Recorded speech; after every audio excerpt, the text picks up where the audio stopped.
পর থেকেই মিশন মোডে, তা বলার অপেক্ষা রাখে না। রিভিউ মিটিং এ কাটমানি তোপ মুখ্যমন্ত্রীর। সরকারি আধিকারিকদের একাংশের বিরুদ্ধে এই কাটমানি খাওয়ার অভিযোগ। কি অভিযোগ একটু জানার চেষ্টা করব সোমরাজের কাছ থেকেই। সোমরাজ, হ্যাঁ দেখো, আমরা দেখেছিলাম 11 তারিখের বৈঠকেও মুখ্যমন্ত্রী মমতা বন্দ্যোপাধ্যায় কাটমানি নিয়ে সরব হয়েছিলেন, আর আজকেও ফের কাটমানি নিয়ে সরব হলেন। যেটা নবান্ন সূত্রে খবর, মুখ্যমন্ত্রী মমতা বন্দ্যোপাধ্যায় এদিনের বৈঠকে বলেন যে কিছু কিছু অফিসার টাকা খাচ্ছেন, আমাদের কোনো প্রয়োজন নেই, পিডব্লিউডি কাজ করছে আর কাটমানি খেয়ে যাচ্ছে, এমনটাই মন্তব্য করেন মুখ্যমন্ত্রী মমতা বন্দ্যোপাধ্যায়।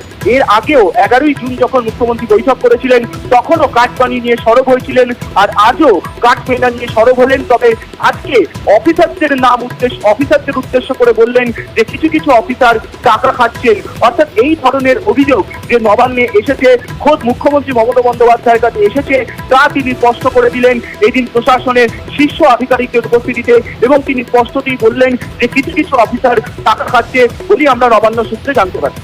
বেশ সোমরাজ, একেবারে মিশন মোডে মমতা বন্দ্যোপাধ্যায়। 11 তারিখ বৈঠক, সেই প্রশাসনিক বৈঠকের পর কাজ কি এগোলো না এগোলো, কি পরিস্থিতি আজকে রিভিউ মিটিং, আর সেই রিভিউ মিটিং এও কিন্তু মমতা বন্দ্যোপাধ্যায় কাটমানি নিয়ে আজও তিনি তোপ দেখেছেন, এবং তিনি বলছেন সরকারি আধিকারিকদের একাংশের বিরুদ্ধে এই অভিযোগ।